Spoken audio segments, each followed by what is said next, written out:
मुझे समझ ही नहीं आ रहा मैं क्या बोलूं। मैं अपनी ज़िंदगी में पहली बार झूठा बन गया।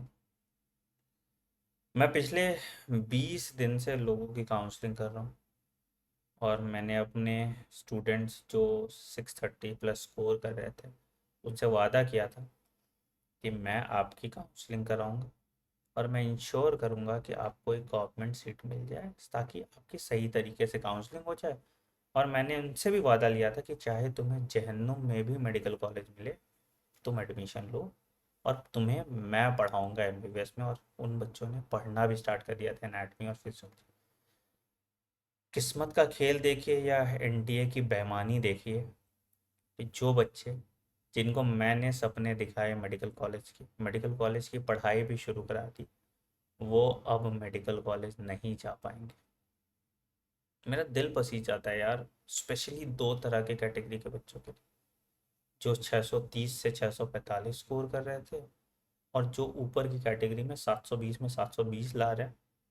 फिर भी उनको एम्स नहीं मिलेगा, एम्स दिल्ली नहीं मिलेगा, क्योंकि 720 में 720 भी 80 से ज़्यादा लोगों के हैं। मतलब कोई बच्चा 12th अपीयरिंग था और उसने 720 में 720 लाया, मतलब उसकी गलती ये है कि उसने अपनी कम उम्र में मेहनत ज़्यादा की। अगर वो ड्रॉपर होता तो उसको शायद एम्स दिल्ली मिल जाता। सोचो उस बच्चे के मेंटल हेल्थ पे क्या बीते। और इन सब के लिए सिर्फ एक ही एंटिटी जिम्मेदार है, वो है एनटीए। मुझे नहीं पता पेपर लीक हुआ है नहीं हुआ है, क्या हुआ है कैसा हुआ है। मैं बहुत छोटा आदमी हूँ ना, मैं कोई एक्टिविस्ट हूँ कि मैं जो हुआ है उसको बदल भी पाऊँगा। बहुत बच्चे कमेंट करेंगे सर आप हमें सपोर्ट कीजिए रीनीट के लिए, आप पिटीशन डालिए। हमने पिटीशन डाला था बेटा, रिजेक्ट हो गया। आप सबको पता है। सुप्रीम कोर्ट में भी लोगों ने अभी केस किया है और मुझे उसका जवाब भी पता है, वो रिजेक्ट होगा। मैं चाहूँ तो एक्टिविज्म करके अपने फॉलोअर्स अपने व्यूज़ बढ़ा सकता हूँ, बट मैं तुम्हारे मेंटल हेल्थ के साथ ये मजाक नहीं करूँगा। और मैं ना चाहूँगा कि ये कोई और भी आपके साथ करे। एनटीए को अपनी मनमानी करनी होती है और वो अपनी मनमानी करता रहेगा। रिजल्ट 14 जून को आना था, आज 4 जून को आया। आज मेरे लिए तो डबल शॉक हो। एक तो इलेक्शन की वजह से स्टॉक मार्केट में एक दिन में मैसिव लॉस, मतलब तुम्हारे प्राइवेट मेडिकल कॉलेज की फीस निकल जाती है, इतना लॉस। बट ठीक है, कोई नहीं, वो तो पार्ट ऑफ लाइफ है। बट तुम्हारा दुख मैं समझ सकता हूँ। और दूसरा ये लॉस तो खैर, मैं बस आप सबको इतना ही कहना चाहूँगा कि हार मत मानना यार, तुम लोग सब वॉरियर्स हो, ठीक है। आप अगर सिस्टम के आगे झुक गए ना तो सिस्टम आपको हमेशा झुकाता है। और सिस्टम को जवाब देने का तरीका एक्टिविज्म नहीं है, सिस्टम को जवाब देने का तरीका सिस्टम बन के है। आह, रंग दे बसंती देखा होगा ना, तो उसमें क्या था ना, कोई भी सिस्टम अच्छा है खराब नहीं होता, हम बनाते हैं। तो आपको भी इस सरकार का पार्ट बनना पड़ेगा, इस सिस्टम का पार्ट बनना पड़ेगा और उन सब के लिए आपको पढ़ना पड़ेगा। तो I know this is very hard time for all of you. Unexpected score, unexpected rank, मतलब मैं सबके लिए बात कर रहा हूँ। जो उसको 600 नंबर था, वो सोच रहा था गवर्नमेंट बीडीएस लेके पार्शियल ड्रॉप लेगा, सबके सपने धरे के धरे रह गए। जो 140 नंबर पे था सोच रहा था क्वालिफाई करके एमबीबीएस अब्रॉड करेगा, सबके सपने धरे के धरे रह गए। मतलब क्वालिफाइंग मार्क्स भी 164 मार्क्स चला गया।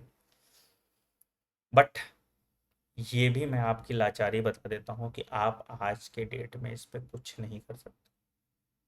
बहुत तुमको वीडियो भी मिलेगा रीनीट पे, एक्टिविज्म पे, हम पोस्टपोन कराएंगे, हम फिर से नीट कराएंगे, और तुम उनके प्रे बनोगे, उनको व्यू दोगे, और फिर 1 महीने बाद तुम जिस हाल में आज हो उसी हाल में रहोगे। बट इस 1 महीने में तुम्हारे मेंटल हेल्थ की बैंड बजाएगी। तो जो हुआ सो हुआ। एक इन्फॉर्म्ड डिसीजन पे आइए और मूव ऑन कीजिए। एक कहावत सुने होंगे, जो अफसाना जिसे अंजाम तक लाना ना हो मुमकिन, उसे एक खूबसूरत मोड़ पे छोड़ना अच्छा। तो समझो, एनटीए ने आपसे बेवफाई की, आपकी सच्ची मोहब्बत के साथ बेवफाई की। बट अब क्या कर सकते हैं, है ना। तो आपको अब डिसीजन लेना पड़ेगा। क्या हो सकता है वो डिसीजन? वो डिसीजन हो सकता है कि मैं ड्रॉप अब यहाँ पे बेटा आधे अधूरे एफर्ट से काम नहीं चलेगा, पार्शियल ड्रॉप से काम नहीं चलेगा। आपको पूरी मेहनत, लगन, शिद्दत और ईमानदारी के साथ मैदान जंग में आना पड़ेगा। अब जो लड़ाई होगी ये आर पार की लड़ाई होगी, तो आपको मेंटली प्रिपेयर्ड रहना पड़ेगा कि आपके साथ कुछ भी हो सकता है। तो आपको इस लेवल की तैयारी करनी पड़ेगी कि आपका एनटीए बाल भी बाका ना कर पाए। और हमारा एम एक सरकारी मेडिकल कॉलेज रहेगा। मैं इतना कर सकता हूँ कि जो बच्चे 600 प्लस मार्क्स वाले हैं और उनको सरकारी मेडिकल कॉलेज नहीं मिल रहा, उन सब के लिए मेरे बैच की सब्सक्रिप्शन फ्री ऑफ कॉस्ट है, ऑनलाइन बैचेस की बेटा। आप मुझे अपना स्कोर कार्ड ईमेल कर दीजिएगा anand@fundabox.in पे, और मैं आप सब के लिए ये सब्सक्रिप्शन फ्री में अवेल करा दूंगा।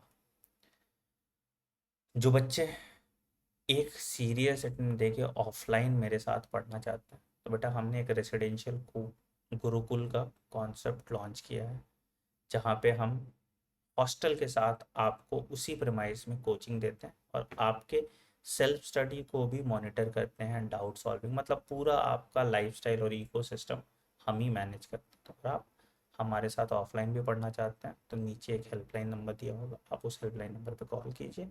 और अगेन इस केस में भी जो 600 प्लस वाले बच्चे हैं बेटा, हम आपको 60% स्कॉलरशिप फ्लैट दे देंगे ट्यूशन फीस में।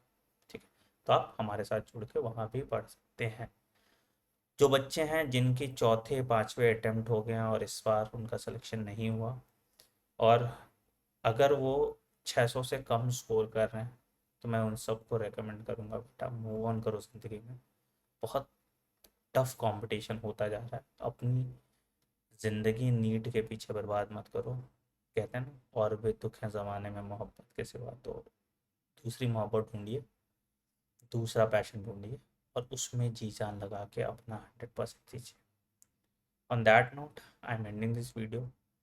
मुझे नहीं पता मैंने कोई सेंसिबल बात की या नहीं की, बट मेरे लायक कोई भी मदद हो बेटा तो कमेंट सेक्शन में मेंशन कीजिएगा। मैं वादा करता हूँ मैं इस साल तुम जो बोलोगे, जैसे बोलोगे, सब करूँगा। मेरा दिल टूटा और मैंने बहुत लोगों का दिल तोड़ा भी है, तो प्रायश्चित तो मुझे करना है। तो आप जैसे बोलेंगे मैं वैसे प्रायश्चित करूँ। Take care, bye bye. और इस मैसेज को प्लीज़ ज़्यादातर बच्चों तक सोचना। मैं नहीं चाहता हूँ इन एक्टिविज़म की वजह से किसी बच्चे का मेंटल हेल्थ और ख़राब हो, और प्लीज़ मैं हाथ जोड़ के रिक्वेस्ट करूँगा कोई बच्चा कोई गलत स्टेप मत लेना यार। कुछ भी एग्ज़ाम, कुछ भी करियर आपके ज़िंदगी से बड़ा नहीं है। आप स्मार्ट हैं, आप जीवन में कुछ ना कुछ ज़रूर कर लेंगे। प्लीज़ इस बात का ध्यान रखना और मजबूत रहना। Thank you.